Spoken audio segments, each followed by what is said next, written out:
Karl Marx murió hace 100 años, pero su fantasma continúa acechando al mundo. Aunque su cuerpo está enterrado en el cementerio Highgate, sus ideas se rehúsan a perecer tranquilamente a su lado.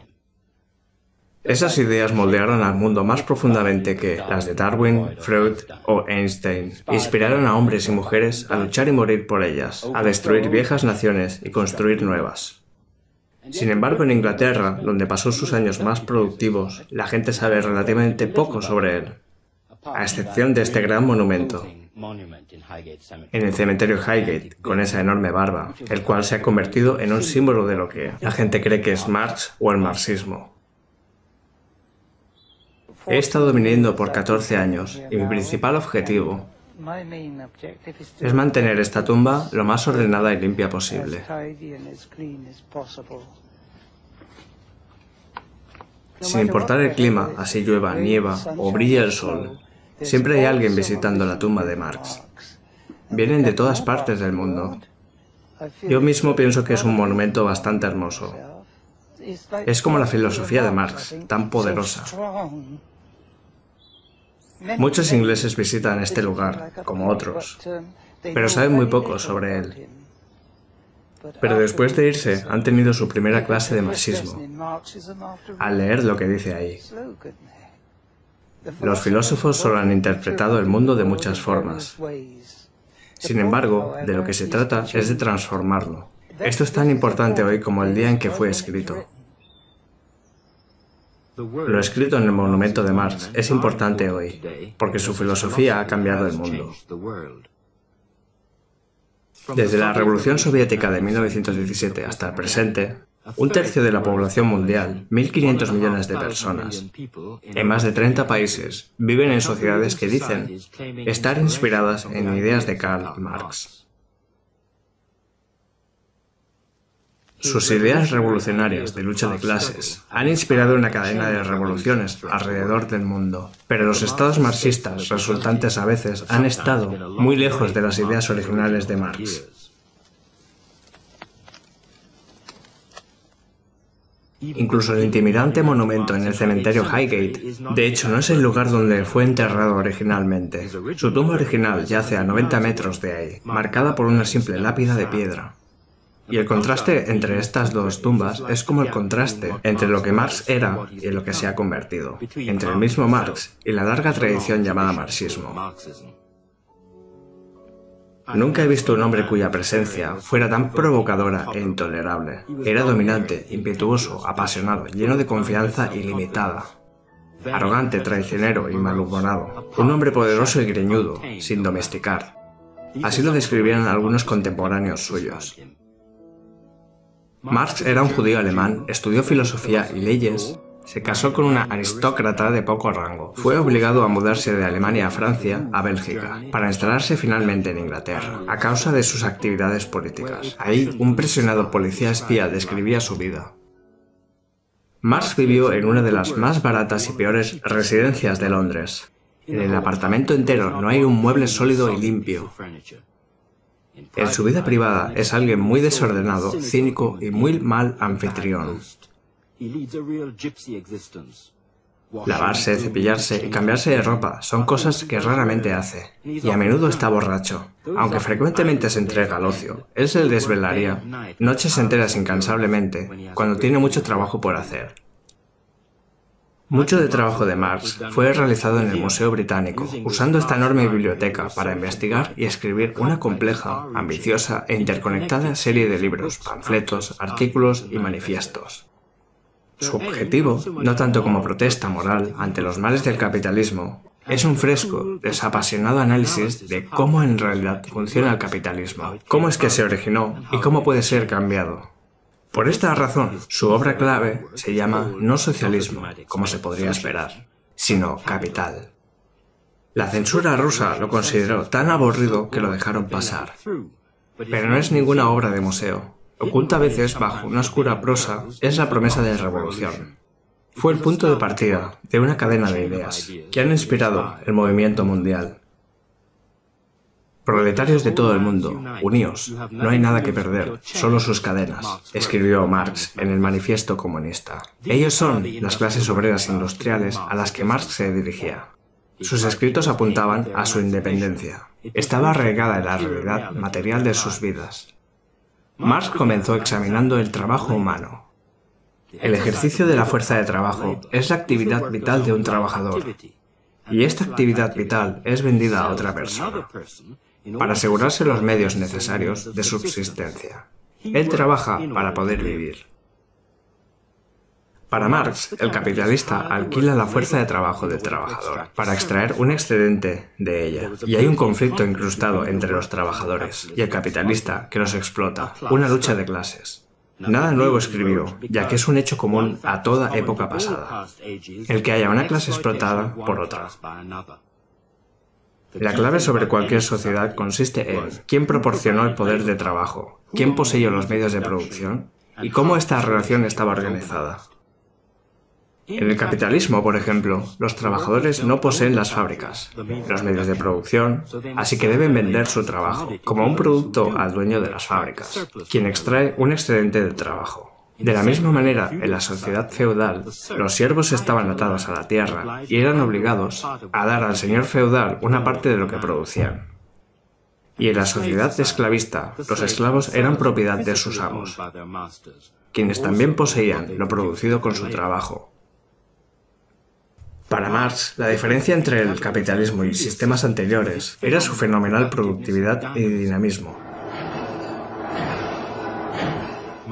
Marx creía que la creación de plusvalía por la fuerza de trabajo le dio al capitalismo su fuerza revolucionaria, permitiéndole reinvertir el excedente y expandirse, conectándose con la nueva tecnología de la era industrial, rompiendo los más antiguos modos de organización social, ubicando a hombres, mujeres y niños del campo en nuevas formas de producción industrial.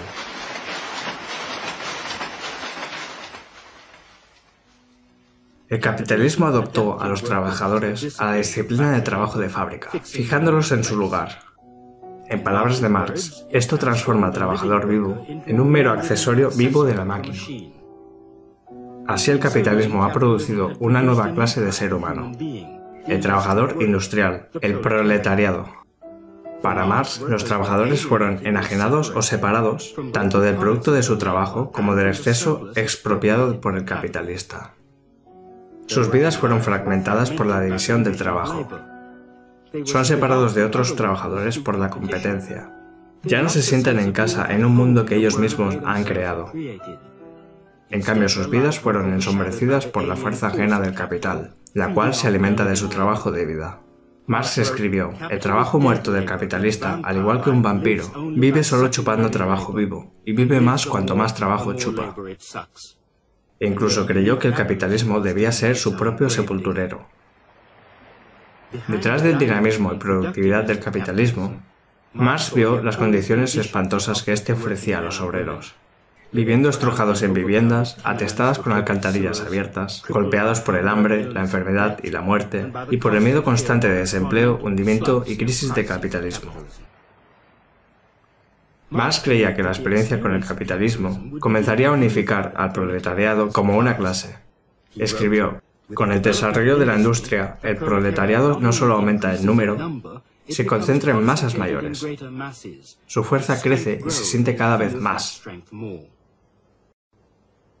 Marx creía que los trabajadores abandonarían cada vez más los intentos de compromiso y reforma. Ellos desafiarían al sistema capitalista con sindicatos y partidos políticos. Estos conflictos industriales y políticos producirían un movimiento obrero, con conciencia de clase, que finalmente derrocaría al capitalismo. Marx arraigó su análisis en la realidad de la industria del siglo XIX, en parte aprendida de su amigo Engels, un propietario de molinos en Manchester, los cuales lideraban la producción en esa época. Marx nunca afirmó que su análisis sería válido para siempre. Entonces, ¿cuál es su importancia 100 años después? ¿Qué permanece al lado de la antigua fábrica de Engels? ¿Qué clase de capitalismo queda? Bueno, para empezar, no mucho, ya que la recesión ha golpeado otras partes. El capitalismo parece desaparecer, mas no exactamente como Marx imaginó. Pero dentro de esta fábrica es una historia diferente. Prosperan los nuevos negocios. Se fabrican microchips de alta tecnología que controlan los sistemas de trabajo industrial. Su director tiene 22 años. Realmente no sé de qué modo nos vería Marx ahora. De acuerdo a la definición de capitalismo, sí, soy un capitalista. Me gustaría pensar que no soy la misma clase de capitalista que había en tiempos de Marx. Pienso que el capitalismo todavía existe. Es obvio, ya que la gente va a trabajar, a producir cosas y ganancias. Sin embargo, pienso que su imagen ha cambiado muchísimo. Ahora hay mucha más cooperación entre la gente que trabaja aquí y yo. El producto que más fabricamos es el controlador de mesas de billar. Se usa en clubes snooker. Los instalamos y supervisamos en todo el país.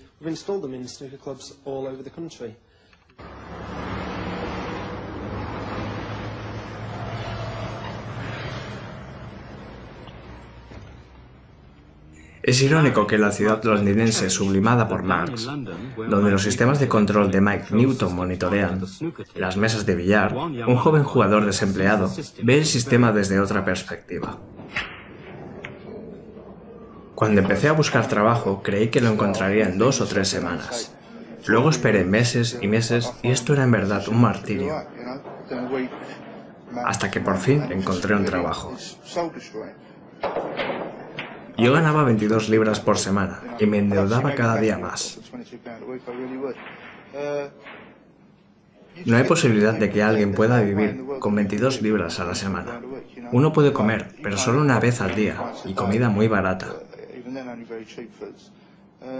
Cuando hay dinero entrante, uno tiene que pagar cuentas de inmediato.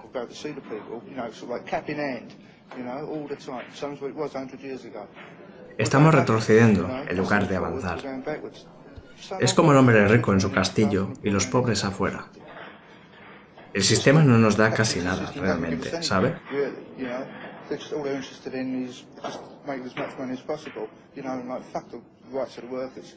Si alguien es lo suficientemente amable para ofrecerte un trabajo, entonces él es como Dios y tú tienes que respetarlo y hacer todo lo que diga para que recupere su inversión. Si no lo haces, él te despedirá y encontrará a alguien más.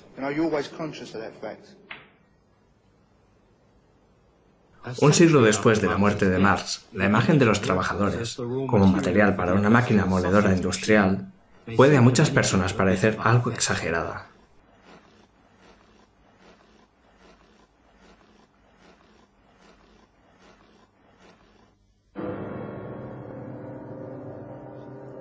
Marx habría sido el primero en ver que en el viaje del siglo XIX hasta el presente, el capitalismo ha cambiado profundamente. Algunos han afirmado que la división de clases y, por lo tanto, la lucha de clases han dejado de existir. Por supuesto, la clase obrera de hoy luce muy diferente a la clase obrera del siglo XIX, con toda la presión del capitalismo moderno.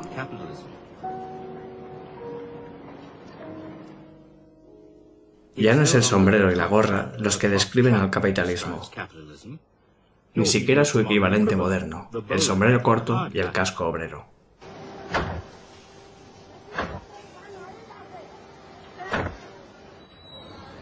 El proletariado de hoy trabaja en una gama de industrias que no existían un siglo atrás. Incluye más trabajadoras mujeres, más trabajadores de color, más trabajadores de oficina en el sector de servicio, más trabajadores públicos, pero menos en producción. La clase obrera moderna es dividida en todos esos modos diferentes. Y sin embargo, esta todavía vende su trabajo por salarios, y su trabajo todavía produce ganancias. Al menos esa es la intención. Y la gente todavía experimenta, incluso mujeres y desempleados, la sensación de que el trabajo no es el centro de sus vidas creativas. Bueno, es simplemente un trabajo, usted sabe. Uno hace su trabajo, pero no es realmente algo interesante. Uno no escoge su carrera, es simplemente lo que uno puede tomar. Obviamente necesito el dinero. Esa es una razón importante. Uno necesita el dinero de todos modos, por eso se viene a trabajar. Tienes que ir a trabajar para ganar algún dinero para luego hacer lo que quieras en casa y así poder disfrutar. Mucha gente reconocerá el sentido de liberación al final del día del trabajo. Marx escribió, el trabajador solo se siente en casa fuera de su trabajo, y en su trabajo solo se siente como un extraño. Él está en casa cuando no trabaja, y cuando trabaja no está en casa. Marx también señaló el modo en que los trabajadores son separados del producto de su trabajo, al cual ellos miran en las tiendas y supermercados, como si fueran objetos ajenos. Escribió: hay una relación social definida entre los hombres que asume en sus ojos la forma fantástica de una relación entre cosas. A esto llamo fetichismo, el cual se adhiere el producto de trabajo en cuanto es producido como mercancía. Marx vaticinó la sociedad consumista. En el lenguaje del consumo, los objetos cobran una especie de significado mágico cuando se refiere a ellos. Somos los productos de una nueva industria consciente, comprando no solo productos, sino también identidades. El dinero se ha vuelto el lenguaje universal de las relaciones humanas. Básicamente, el capitalismo que Marx describía hace un siglo permanece intacto. El capitalismo aún comanda las fuerzas de producción. Controla y posee fuerza de trabajo. Asegura los materiales para la producción. Desarrolla y pone en práctica nuevas tecnologías.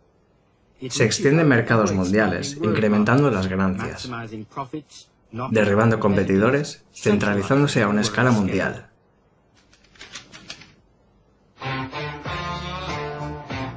El capitalismo que encaramos hoy une a Londres, Nueva York, Tokio, en un sistema interconectado, integrado mundialmente.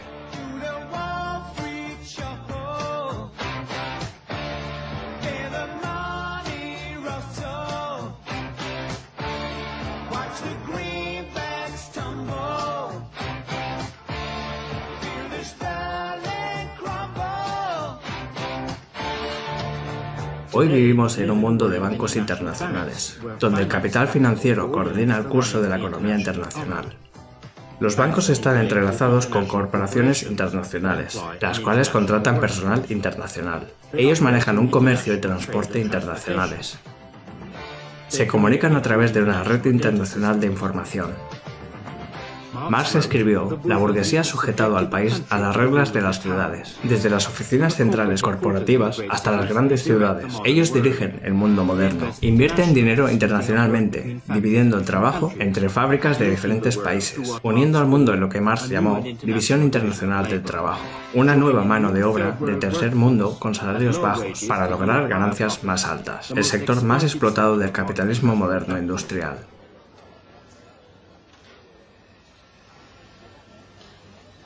Esta clase obrera del tercer mundo opera tecnología del siglo XX, a cambio de salarios y condiciones que recuerdan al siglo XIX. Las condiciones de trabajo son muy malas, ya que trabajamos 16 horas al día. Nos obligan a trabajar sobre tiempo todo el día. A veces de 6 a 6, otras veces de 6 a 8. Es realmente duro porque ellos nos dan sobretiempo.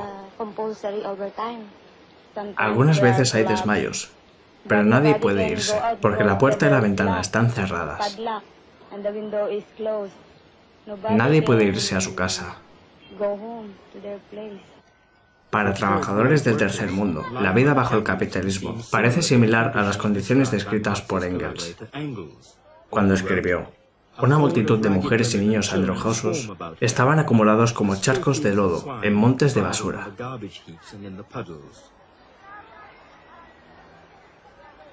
Es el catálogo habitual de pobreza, hambre, enfermedad, malas condiciones de higiene, alta mortalidad infantil. Un siglo después de la muerte de Marx, el capitalismo ciertamente ha cambiado, y aún no ha cambiado. Todavía es un sistema que Marx reconocería, y en el cual lo reconoceríamos a él. Pero Marx también pensó que el capitalismo sería su propio sepulturero. ¿Cómo es que aquella idea resistió el paso del tiempo? Para Marx, el capitalismo contiene las semillas de la revolución. Él supuso que comenzaría en Europa, donde el capitalismo era más avanzado, convirtiéndose en un proceso mundial progresivo. Lo más parecido a esto durante su vida fue el levantamiento del proletariado francés contra el Estado en 1871 y la formación de la que sería conocida como la Comuna de París. La Comuna comenzó cuando trabajadores franceses aprovecharon la guerra con Alemania para emprender la primera revolución proletaria. Marx, quien es comúnmente visto como enemigo de la democracia, admiraba la Comuna porque ésta trató de establecer un sistema federal descentralizado de democracia directa. Y Engels lo describe: todos los funcionarios, altos o bajos, son pagados igual que los demás trabajadores y están sujetos a elección y retiro a corto plazo. Los comuneros habían derribado la maquinaria estatal existente, que ellos veían como la organización social que servía a los intereses del capitalismo.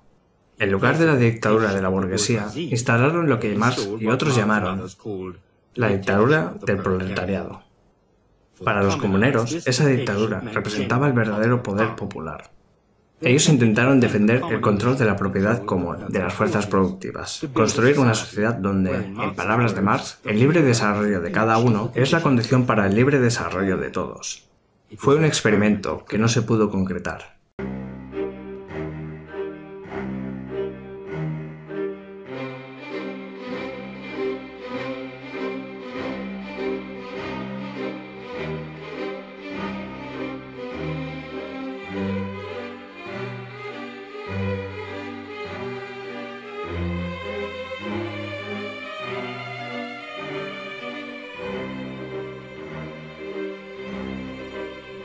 La Asamblea Nacional envió tropas para destruir la Comuna. Las fuerzas del orden sitiaron París para acabar con este experimento efímero. Más de 20.000 comuneros fueron asesinados. Los principios de la Comuna son eternos y no pueden ser aplastados. Ellos se afirmarán una y otra vez hasta que las clases obreras sean emancipadas. Karl Marx. En el medio siglo entre la Comuna de París y el final de la Primera Guerra Mundial, las ideas marxistas fueron una fuerza poderosa en todas las partes de Europa, y tal como el caos de la guerra franco-prusiana había ayudado a causar la Comuna de París, la matanza colosal y la incompetencia de la Primera Guerra Mundial ayudaron a producir las condiciones necesarias para el derrocamiento del zar Nicolás II. Los bolcheviques tomaron el poder en la primera revolución exitosa, basándose en las ideas de Marx. Sobre las condiciones de una severa represión zarista, los bolcheviques habían forjado un disciplinado, centralizado y secreto partido revolucionario, el cual difundió las ideas de Marx a través de todo el movimiento obrero. Su líder era Lenin, y al igual que Marx, afirmó que la revolución rusa solo sobreviviría si ésta fuera parte de una revolución internacional. Él declaró: ahora estamos en una fortaleza sitiada, esperando que la revolución socialista mundial venga en nuestra ayuda. La creencia común afirma que esta revolución mundial nunca ocurrió, y que por lo tanto Marx se equivocó. Pero de hecho, durante los años posteriores a la Primera Guerra Mundial, las predicciones de Marx tuvieron cierto éxito. Incluso Gran Bretaña, centro de la estabilidad europea, estuvo más cerca de la revolución que en cualquier otro momento del siglo. Había tanques sobre las calles de Londres, tropas rodeando Glasgow, en donde flameaba una bandera roja. Había huelgas en los ferrocarriles y en las minas, negativas a cargar armas contra la Rusia soviética. Todo esto unido a la amenaza de una huelga general. Al norte de Italia, en Milán y Turín, el escenario era el predicho por Marx. Los proletarios internacionales ocuparon las fábricas y tomaron el mando de la producción, estableciendo concejos de obreros. Los concejos de fábrica son el modelo para el estado del proletariado, afirmaba su líder Gramsci. Ellos se armaron para defender sus logros. Fue un desafío que solo el ejército y las camisas negras de Mussolini pudieron contener.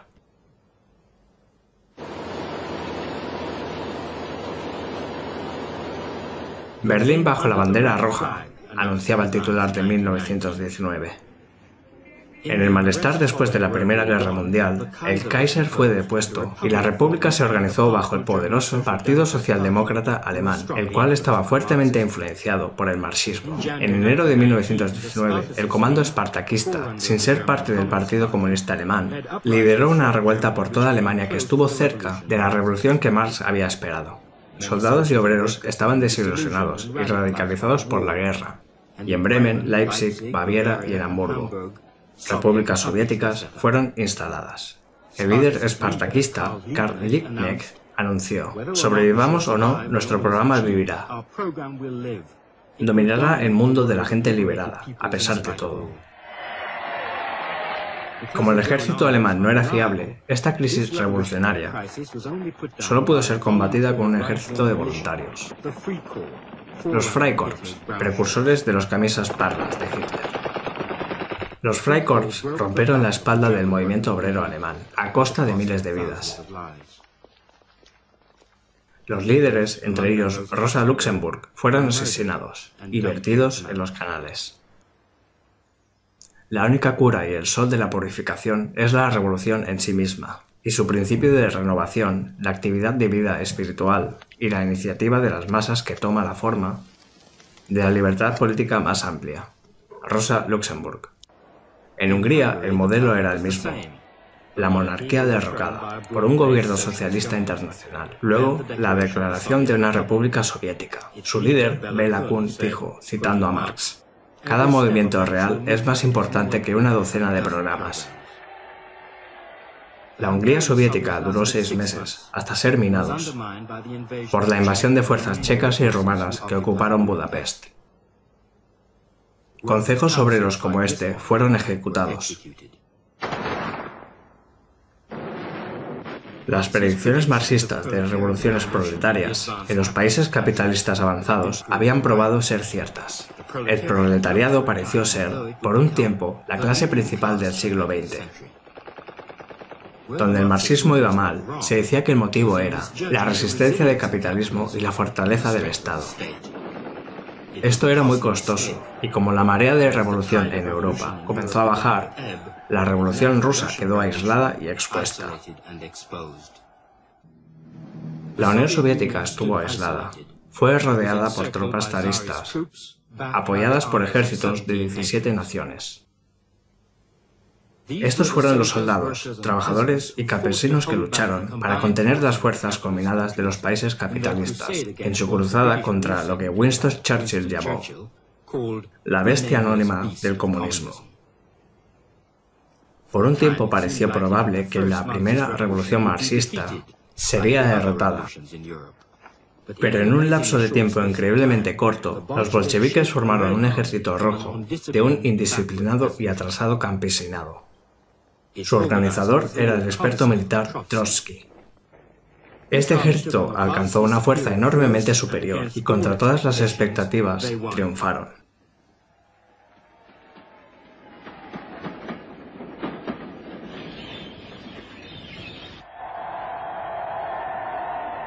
La Revolución Soviética sobrevivió, pero a un enorme costo. La industria de Rusia, atrasada y sin explotar, estaba en ruinas, devastada por la guerra. 9 millones de personas murieron en la guerra, por hambre, frío y enfermedades. Ahora, a los inmensos problemas de esta atrasada nación semifeudal, había que agregarle las cargas de millones de refugiados. También hubo sabotajes por opositores a los bolcheviques, e incluso rebelión armada entre sus partidarios. Lenin afrontó estos problemas estableciendo lo que llamó el estricto ojo de la disciplina, sostenida por el poder del Estado, de los trabajadores armados, y la estructura del partido bolchevique centralizado de Lenin se volvió el instrumento de esta disciplina. Se había puesto en marcha la maquinaria estatal que Stalin heredaría. La oposición fue prohibida y la policía secreta comenzó las búsquedas, detenciones y ejecuciones.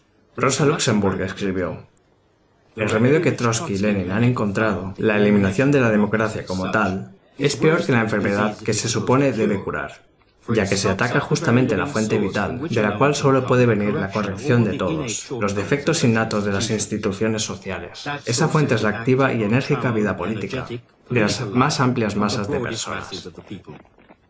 Sus palabras fueron confirmadas trágicamente en los juicios y ejecuciones de mencheviques y revolucionarios sociales. El partido de hierro de Lenin se volvió cada vez más centralizado, burocrático y dictatorial. Lo peor fue que el terror rojo falló en solucionar los problemas económicos de Rusia. Lenin se vio forzado a suavizar el rigor del comunismo de guerra y a adoptar una política económica de empresa privada limitada. La nueva política funcionó. Los campesinos trajeron alimentos a las ciudades y la producción industrial volvió a empezar. La nueva sociedad socialista comenzó a abordar las secuelas de la guerra, alimentar y vestir a millones de huérfanos, proporcionar educación gratuita y elevar el nivel cultural de la población rusa, producir una nueva generación de seres humanos, resistentes, limpios, disciplinados, trabajadores, destruir toda superstición religiosa y construir una moderna sociedad industrial. A pesar de todo, la Revolución Soviética realmente avanzó. A pesar de todo, había optimismo por la novedad y la audacia del experimento soviético. Había sentido del modernismo, de nuevas aperturas hacia el futuro.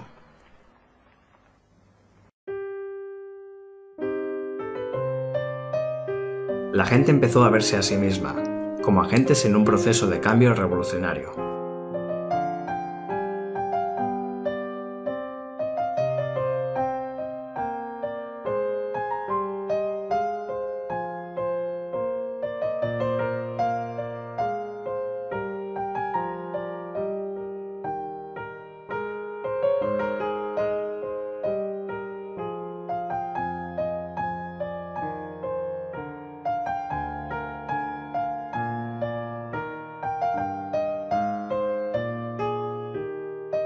Lenin murió en 1924. Hubo un genuino lamento popular. Casi inmediatamente, la construcción del mito de Lenin comenzó, parte del cual afirma que Lenin no tuvo responsabilidad de los excesos que ocurrirían después.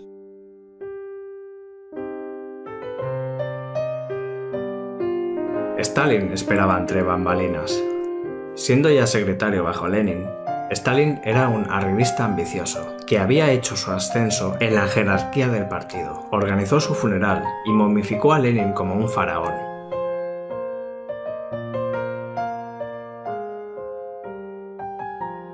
Lenin había construido la maquinaria del Partido Soviético, que Stalin debía controlar.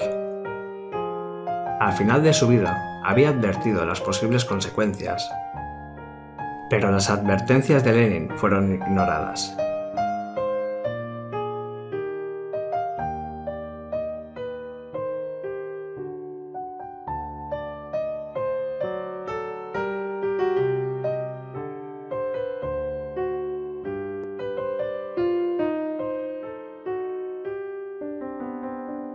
Durante los años 20 y 30, Stalin consolidó su control. Comenzó a construir su propia y congelada versión del socialismo, una sociedad de vidas ordenadas y almas optimistas, sin espacio alguno para las dudas o el debate.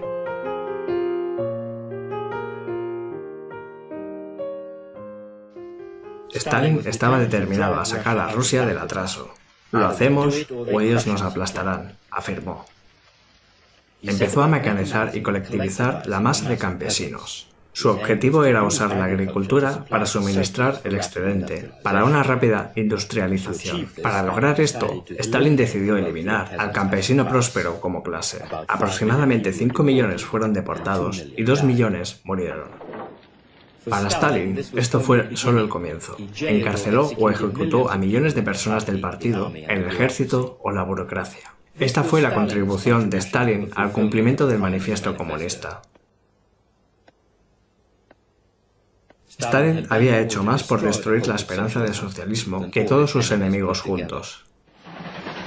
Y aún a costa del terror, Stalin modernizó la economía soviética. Y bajo Stalin, el marxismo se volvió la religión del desarrollo nacional de Rusia. Las bases de la industria moderna fueron establecidas. Él anunció: nos hacemos un país de motores, un país de automóviles, un país de tractores. Y siguiendo a Lenin, afirmó: partido más electrificación igual comunismo. Producimos 3.500 focos por turno. Eso es mucho. Aspiramos superar a Estados Unidos. Produciremos 7.000 focos por turno. Hemos dominado la tecnología y hemos publicado nuestro propio manual. Se llama ¿Cómo hacer un foco eléctrico? Léalo. Ahora todos verán nuestro trabajo.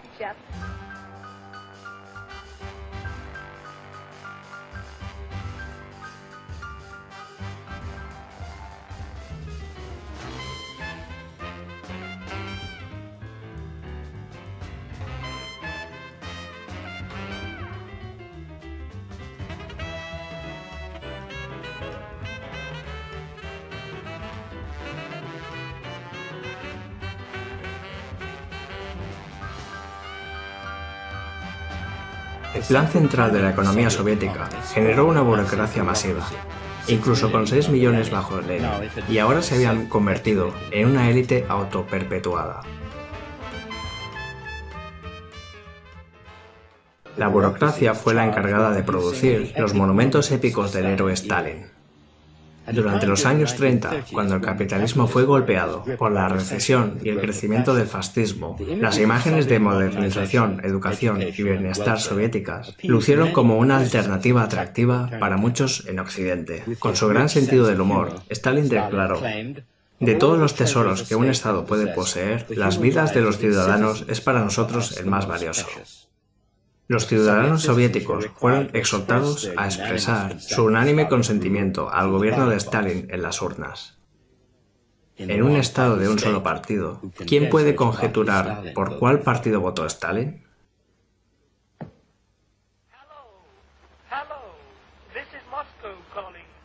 Fue esta visión deformada del marxismo la que fue exportada a otros partidos comunistas alrededor del mundo.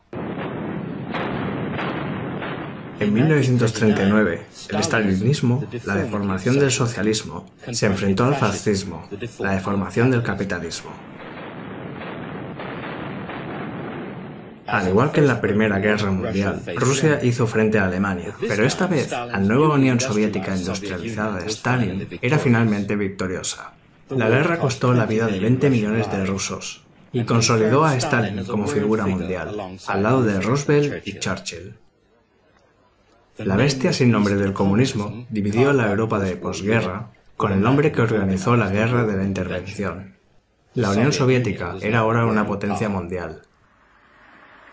Mientras la Unión Soviética empezaba a reconstruir su base industrial, el stalinismo empezaba a afianzar un nuevo sistema de explotación.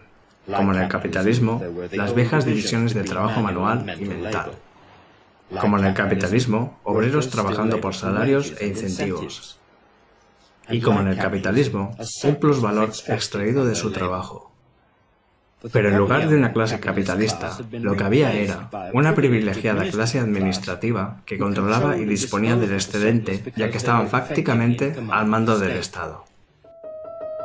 El cemento que sostenía ese sistema era el sentimiento de reescribir los orígenes del actual Estado y el heroísmo de la Revolución de Octubre. Su débil optimismo y baja moral habrían sido casi despreciados, tanto por Marx como por Lenin. Esta mitología fue usada para legitimar la caricatura del socialismo de Stalin y para afirmarlo al mando como un benévolo padre para su pueblo. Como resultado de la guerra, fue esta versión del socialismo la que fue impuesta por conquista en Europa Oriental. Fue sellada detrás de los resguardos defensivos, la fortaleza del socialismo versus la fuerza del capitalismo. Cada sistema alimentándose del otro y proporcionando justificación para una acumulación militar mutua.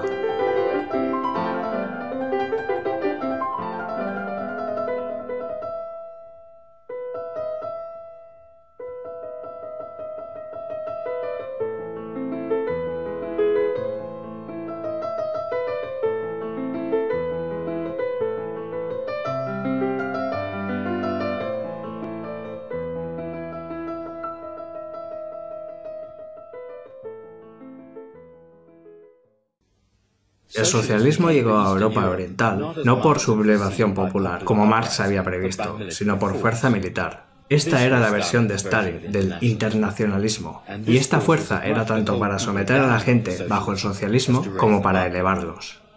Era una fuerza que trajo los estados bálticos a la Unión Soviética y llevó el comunismo a Bulgaria, Checoslovaquia, Hungría, Polonia, Rumanía, Alemania del Este. Solo Yugoslavia se salvó para construir su propia, radical versión de socialismo descentralizado.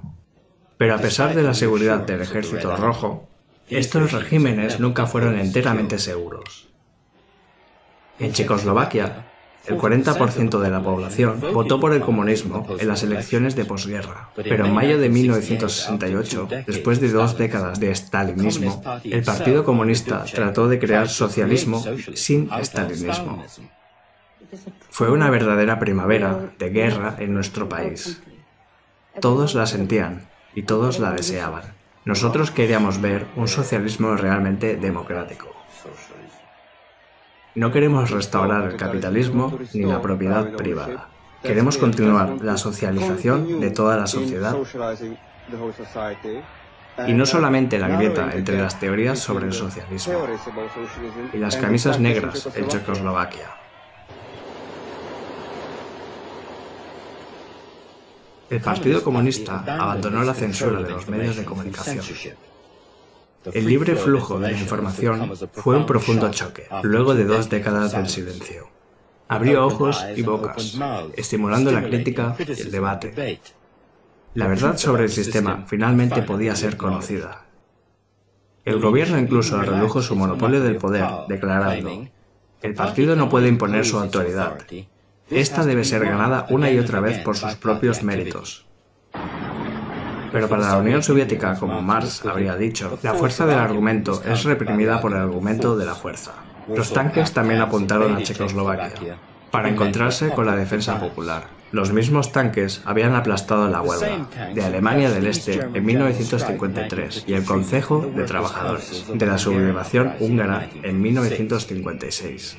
A los soldados soviéticos les habían dicho que iban a salvar a Checoslovaquia de una contrarrevolución por la CIA, pero fueron recibidos por una protesta no violenta de la población.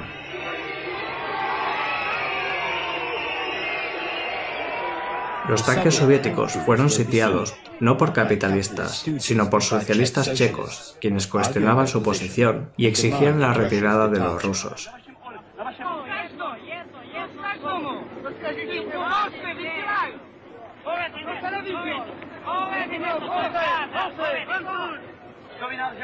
En los muros de Praga solo había una palabra en ruso. ¿Por qué? Al día siguiente de la invasión, en las narices de los rusos, 1.200 comunistas checos se encontraron en secreto en una fábrica para oponerse a la invasión soviética. Delegado tras delegado, muchos quienes habían sido oficiales del partido bajo el régimen estalinista de Novotny, denunciaron a los rusos y exigieron su partida. Los partidos comunistas contra la ocupación significa contra los rusos. Pienso que es solo uno el que organiza todo contra los ocupantes. Creo que son los partidos comunistas, los comunistas checos. Tal vez esto asombre a muchos, pero es la verdad. Tomó 18 meses para que el control fuera finalmente restablecido. Los dirigentes checos fueron encarcelados o degradados y las reformas desmanteladas. Para las masas, el estilo consumista occidental ofrecía la posición más pacífica, pero en Checoslovaquia, como en Polonia, un engorroso y pesado sistema político encontraba esto difícil de hacer. En Polonia, un monumento proclama con orgullo Leninismo, el signo triunfante de nuestra época. La versión leninista del marxismo recibió un grosero golpe, cuando en 1980 un genuino y destacado movimiento emergió de una serie de huelgas a través de Polonia.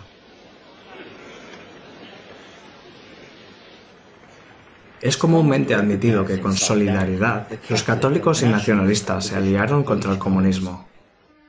Pero Solidaridad era la amenaza más profunda de todas, ya que ganó el apoyo de 3/4 de la clase trabajadora polaca, incluso en la base del Partido Comunista de Szczecin. Todo se había deteriorado. Había descontento y amargura hacia el gobierno. Habían historias sobre todos los privilegios especiales que nuestros patrones habían arreglado para ellos mismos. Y todo lo que nos decían era que trabajáramos y trabajáramos. Era la renovada lucha de clases entre los trabajadores y su supuesto Estado obrero, lo que hizo de Solidaridad un desafío tan poderoso. Propusieron cambios básicos, recordando la Comuna de París, una genuina democracia basada en el trabajo. Ellos sostenían sus demandas con la energía organizada de la huelga. A ellos no les interesan nuestras peticiones. Así que no permitan que los mineros se retiren como lo hicimos en 1970. Corrió la sangre de trabajadores de Qatar. Pero los mineros fueron a trabajar.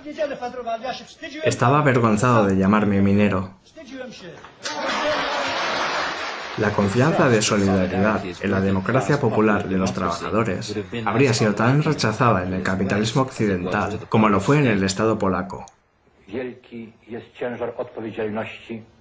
Grande es la responsabilidad de este momento histórico.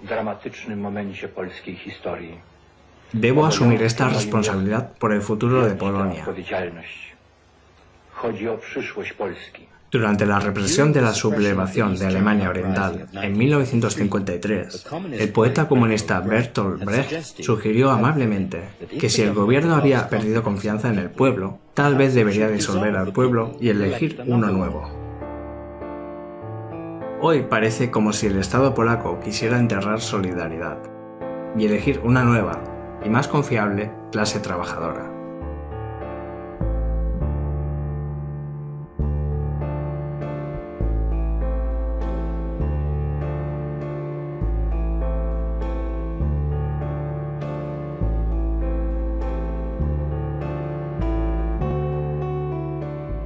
En el catálogo de la represión en Polonia, Hungría, Checoslovaquia, Alemania Oriental, etc., muchos verían la sofocación de la esperanza. Pero junto a la verdadera represión, los marxistas señalarían que cada sublevación en Europa Oriental también acerca el desafío socialista al comunismo del estilo soviético, ya que las fuerzas de la lucha de clases que lo originaron se rehúsan a desaparecer. El viejo topo de la revolución, como Marx lo describió, sigue siendo el trabajo, o para expresarlo de otro modo, aunque los marxistas y el Kremlin han acabado con Marx, Marx no ha acabado con ellos.